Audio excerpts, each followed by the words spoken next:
All right, ladies, welcome back to day 2 of our class. As you might notice from the little picture in the corner, I am driving to Wisconsin right now. So thanks for bearing with me and doing our class online for today.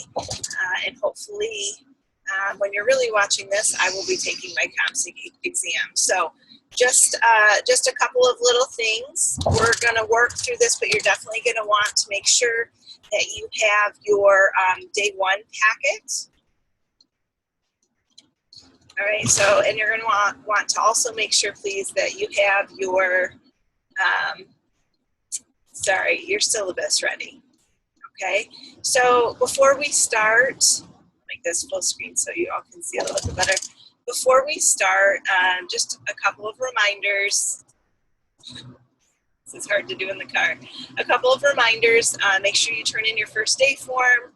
Revisit your syllabus. You guys can read what's on the screen. You should have skimmed pages 1 to 52, but actually read in your textbook pages 1 to 16. So this will just help you in your cursory thinking about our content today. So the last part is just think about one reason that you're passionate about becoming an elementary teacher. And I really want you to think about this. Like, what ignites your fire? Why do you really want to teach? And I'm asking you to do that because we are going to be taking some time with the MTTC today, and it's hard to make work like that meaningful if you don't keep your passion and your focus in mind. So I just wanted you to tie those two things together before we get started. So this is what our agenda looks like. We are going to do a self-assessment with the MTTC. You're going to do a peer review. We're going to investigate the NGSS, the Next Generation Science Standards, define inquiry, and then wrap it up. You actually can do these in any order that you want, and you're able to access this video as many times as you want. Additionally, if you do have a Prezi account, you can go in and search for this Prezi, so you don't have to hear me talking about it. You can just read through the Prezi on your own. Those are all options for you. Okay, so again, you can do these in any order, and most likely if you do all of these things well, it will take you the full 2.5 hours that we typically have in class.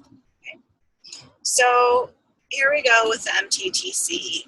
You can read my description and or pause the Prezi on this part to read and understand more about Elementary 103, the test. But things that you should really acknowledge is that it's got 150 questions on it. There are 28 different objectives. In your packet that I gave you all the test objectives, not just the math, science, and social studies one. So you can see how it's broken down, and about 56% of your test will be math, science, or social studies. So it's really critical that you take seriously the content of this course, both content and pedagogy of this course, because it will strongly help you for taking the test, okay? So you can read this to yourself. So our first thing that you're going to do then, once you feel like you get the grasp, the background with the MTTC, is get out your study tool. Okay. And here's your directions. So read through this left-hand side. You're going to go on to assignments, templates, and rubrics. Scroll down, and you'll see this activity that's required for today of self-assessment. And when you read those directions, you're going to end up opening up a Word document that looks like this. Okay, so you're going to complete this document for all of the math, science, and social studies objectives. If you have tons of spare time, feel free to do it for the other objectives. But this is the minimum of what I want you to do. Not just social studies right here, but math, science, and social studies are the minimum of what you'll have to do. Okay, so you're going to look at the objective and read it, score yourself, come up with comments or reminders. Maybe you need to look at certain vocabulary. But I want you to basically start to take apart that objective and make it make sense to you. The objectives are not written in a very teacher-friendly or student-friendly way, so you probably have to take it apart quite a bit So then here you've got comments and reminders, and over here you have potential resources. And you're going to post this table into Blackboard so that we can do a compare and contrast. I'm not so worried about, I don't want you to compare and contrast your self-assessment confidence to others, but what I want to end up being able to do is really share these potential resources and notice what you noticed that maybe somebody else didn't. And you know what, if you do happen to see somebody who's really strong or confident in one area and somebody else is not, that's a great opportunity to have a mentoring conversation or a coaching conversation where you can help each other out.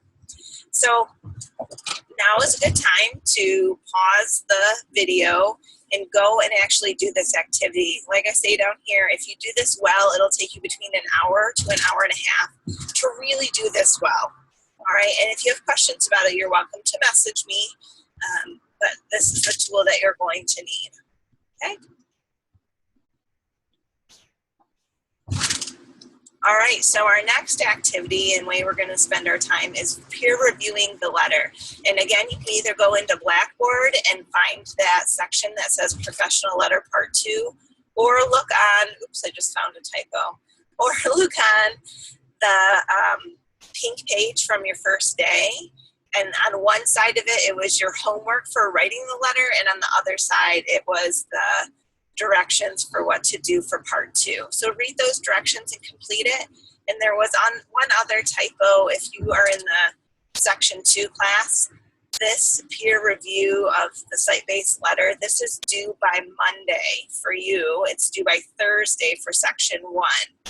So when you turn in your final site-based letter on these dates, you also have to turn in evidence that you peer reviewed in the way that I explained it on the assignment. Okay, so this is spelled out also in your syllabus that you have to turn in all of these pieces with your final. Okay, and that's due the next time I see you face to face. Okay, so welcome back. You've probably taken time to do your peer review, and now you're on to investigating the Michigan standards for science. So the next generation science standards were actually nationally created, and it's up to each individual state to decide if they want to adopt them or not. In 2013, Michigan said, yep, we want to adopt them. It was not long after they had adopted the Common Core, but remember, Common Core is only for mathematics and for English language arts. So the next generation science standards are kind of science's way of Common Core, but they're called the NGSS, Next Generation Science Standards. So it's taken a number of years to implement these new standards and bring schools up to the times. All right, so one of the other things to know is that the Next Generation Science Standards are not set up like other standards. They're not clean looking when you first look at them. They look messy because there's tables and links and lots of things in them. So they feel very complex. So what I want you to do for your activity is skim the science pages that I've given to you in your academic standards handout, the one that I gave to you on day 1. And then I want you to go through and actually look at the standards themselves and make sure you understand and you're looking at core ideas, practices, and cross-cutting concepts. So you'll see this graphic throughout the standards packet, and each standard, each expectation is broken into the content itself. So what's the content or knowledge that students need to gain, the practice or the action. So are they building something, creating something, researching or conducting an experiment? What's the action or the practice that they're doing? And then they're looking also about how that expectation cuts across fields. So not just talking about science, but social studies and language arts and mathematics and engineering and all these different pieces. So I want you to read through all of that. And if you're still struggling to make sense of the standards, I've given you a number of websites that you can also access. So I want you to just start to understand the language and the organization of the Michigan Science Standards. Okay, so take time to do that and acclimate yourself. I want you to be able to speak knowledgeably about the standards. Start to think about what standard you might claim for your teaching lesson. So you have a micro teaching lesson coming up in a couple of weeks. And for that time, you're going to select a standard, craft a lesson for it, and adapt that lesson to 3 to 5 of your peers in classes if they were grade level students. So you're going to want to find a standard somewhere between kindergarten and 8th grade, break that standard down so it makes sense to you, craft objectives, craft your instruction, and do all of the parts of the lesson planning. Prepare and practice before you present, and then implement the lesson during micro teaching. So I want you to start to understand the expectations and standards and how to read them before you ever start generating or claiming the standard that you want. Okay, so I would take a break now and go ahead and do that. Start to acclimate yourself. You're welcome to compare and look for similarities between the science standards and Common Core and the C3 framework and all that. Or if that's too overwhelming, just stick with the science standards and really work to make sense of them. Okay. All right, so then here is our, sorry, you can see we're in the car and our kids are being quiet so far. Here is our next activity, and this is really part 1 of the last activity. So I'm going to ask that you start to think about and expand your definition or your understanding of inquiry, and inquiry as a practice or a best practice that I want you to feel comfortable doing in your elementary classroom. So in order to do that, we're just going to start with defining it. So below, I'm asking that you access 3 or more of these websites. And each website might give you complementary or conflicting information, so it's up to you to synthesize what they're saying and come up with your own way of defining inquiry. So whichever websites look interesting to you, great. Check those out. It's going to take you a while to probably navigate them. Feel free to take notes and however you want to do it, look at your textbook. But once you access at least 3 websites, then I want you to synthesize for yourself what is your definition of inquiry. And after you do that, once you feel confident about your definition, you're going to go and post that in Blackboard where it says inquiry definitions. So once you do that, we're going to look at that together on day 3 and see what our thinking looks like together as a team. And we're going to co-construct then all of your definitions into one class definition. So in our Blackboard website, which I don't have up right now, it gives you a specific example of how you could write that post. So for example, you might say something like, the National Science Teachers Association says this is inquiry, and Edutopia said this is inquiry, and somebody else said their definition of inquiry is that, and therefore, after combining all of those together, I synthesize my own definition to be, and then you fill in the blanks. So you're not just making up a definition here, you're making a deduction or a claim about what inquiry is based on what the research says, okay? So this should probably take you a half an hour or less to do.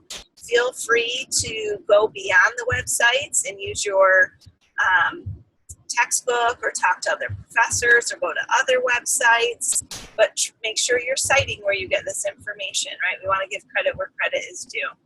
Okay, and like I said, we're going to look at these posts on day 3 of class. So our last and final activity before we wrap up, and I know it's been a fast 2.5 hours. Our last and final activity is I want you to go to this website called Ambitious Science Teaching. And here's the website right here. And if you click, you feel free to check out the whole website, but what I really want you to do is click on the video gallery and select 2 to 4 different videos that you are interested in observing and viewing. And those videos can be 5 minutes long, they can be an hour long. I don't care which ones they are, but I want you to select at least 2 of them, and then you're going to compare and contrast those videos. There is inquiry in different aspects of those videos. And so when you compare and contrast them, I really want you to reflect and be ready to talk about what teaching practices you notice. Like, what does the teacher do? How do the students respond? What does inquiry look like in each video? What other science practices do you notice and want to learn about? And then how do these videos confirm or change your idea of good science teaching and your definition of inquiry? So I know that's a lot of questions, but really the point is pay close enough attention that you can talk knowledgeably about inquiry embedded in these videos when we come back to class. So you're not posting anything for this, but I need evidence that you've actually done this, and the way I'm going to gather that evidence is through how active you are in the discussion when we come back together on day 3. Okay, so this is our last activity. Again, you don't have to post anything for this one, just come prepared to talk. All right, so now we are just going to wrap this up. Here's a reminder of your homework. All of this is listed in your syllabus, so if you've read your syllabus, you should know what to do, but just to be safe, read textbook pages 1 to 52, pay close attention to these things. Really make sure you understand and know the essential features of inquiry as well as the 5E model. We're going to talk about those in depth and connect all the pieces of what we've done so far together. Think about claiming one of the NGSS standards. You can go to the Google Doc and claim it whenever you want. You should bring your finalized site-based mentor teacher letter into class with you, as well as your draft and feedback. Remember, we talked about signing off. Should come with you on that day also. So all of those things will be put together with just a paper clip or something so that I can keep your evidence, and then I can take your letter. If it's perfect, I will take it to your site-based mentor teacher, and that's their first way of identifying if they'll accept you in their classroom or not. All right, so that is it for today. I really appreciate that you guys are flexible in your learning. If there's anything I can do for you, please let me know, and we will call it a day as soon as these things are done. All right, have a great rest of your time, and I will see you on day 3 face-to-face.